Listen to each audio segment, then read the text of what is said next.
Hey guys, Adam Silverbait here with Muletown Digital.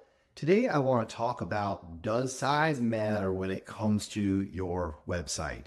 So lots of jokes I could insert in here, but I won't do it. Realistically, to answer that question short, the answer is yes. It probably does matter.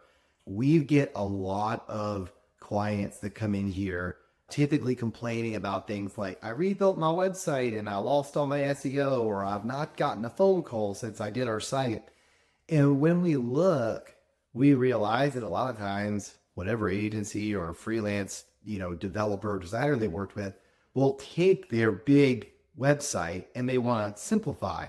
And when you simplify a big website, typically you're removing pages and posts and case studies and projects and that kind of stuff. And you're like shrinking down to a one-page website. And so if you do not rely on people leads or people buying from you to find you on the internet, it's probably fine. So an instance where a landing page by itself or a 2 or 3 page website is fine are things like where you're running ads. So if you're running local service ads or PPC through Google, or a PMAX campaign or search campaign through Google, or a meta campaign on Insta or LinkedIn, and really any place where you're going to pay for traffic. If you can prove that you're trustworthy in that landing page, that one page probably, or a couple of pages, maybe you have a contact and a thank you, that can work. So it's possible that a small website or like a 5 page or 2 page can be fine. But where size will matter is if you're looking to rank on SEO in any way, whether that's AI-based SEO or actual Google SEO, local SEO. Basically, the deal is with finding organic traffic to people searching that find your business. If you have a keyword you want to go for, you have to have a page for it. So I'll give you an example. We had a plumber recently come to the table saying, I rebuilt my website and now I'm not getting any leads. And the deal was they went from a normal size website that, needed to be updated, but they shrunk it down to a one page where the button clicks take you to the sections. So here's the thing. With that, it'd still be possible for you to rank for plumber near me, right? Or plumber in whatever city that the company's in. That would be possible. But if they're trying to go for multiple service areas, or let's say that inside of plumbing, you've got toilet leaks, so water leaks, hot water repair or replacement, refrigerator filter replacements, like things like that a plumber might do, or maybe the plumber also does electrical work. Maybe it's plumbing and electrical. You can't rank for both of those things on one page because generally speaking, a page has one major keyword and then, different variants and keyword categories, but you can't rank a single page typically for multiple different keywords. So what would happen with this plumber, for example, they might rank for their name and they might rank for plumber. But if somebody searches hot water heater replacement, they're probably not going to show up there because there's going to be other businesses out there that have a page that's all about that. And so Google or ChatGPT or Gemini or Claude or any of the AI agents or the search engines are immediately going to favor that business that has a specified page that communicates about the keyword. So the other thing is, what you got to be careful of is the size of your business. If you're a really small business, you could get away with less on a website because it doesn't matter. You're probably not selling huge things, right? You're not selling a $3,000 product. You're not selling a on-site visit that costs $2,000 up front, right? You're not doing that. So if you're a really small business, you absolutely can get away with having a little tiny website.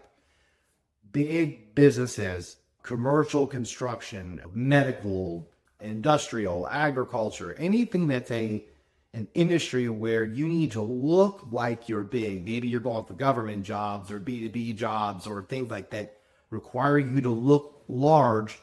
Having a very small website immediately will disqualify you because you got to think they've searched and they found 4 or 5 options for whatever thing they're looking at.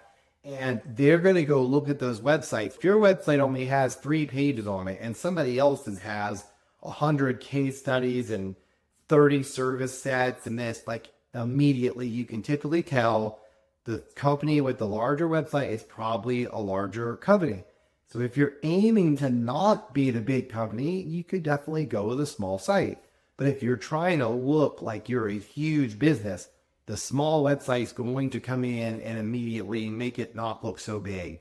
There's a lot of other trust factors too, reviews, associations, things like that, that even on a one-page site can speak volumes to the size and professionalism of your business, but nothing kind of substitutes for having it all laid out into a website. So if you're starting, you have a website and you're getting ready to start maybe building a new one, keep in mind, you don't have to build 600 pages up top, right? You need to, if you're product based, you got to have all your products on there.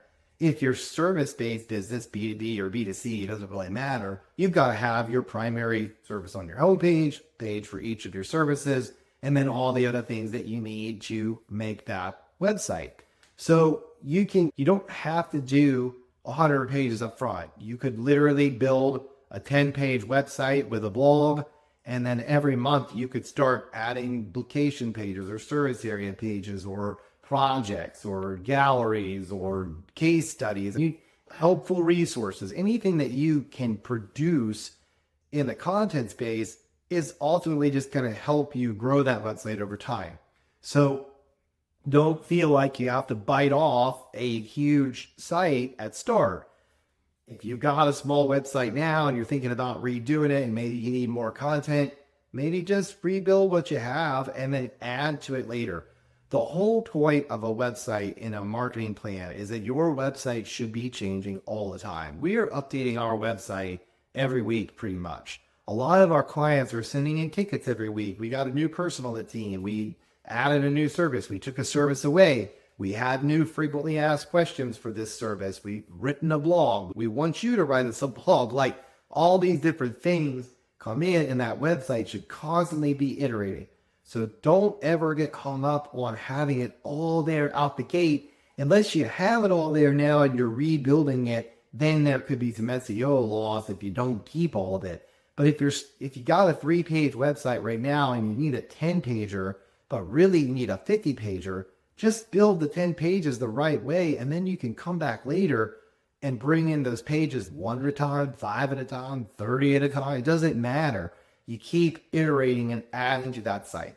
So, in summary, yes, the size of your website makes a difference if it matters how big your business looks, or it matters that you get found organically. If the size of your business makes no difference, people are going to buy your product or service because that's the right demo that you're aiming at, and you're running ads or handing out business cards or doing whatever you're doing to get people there.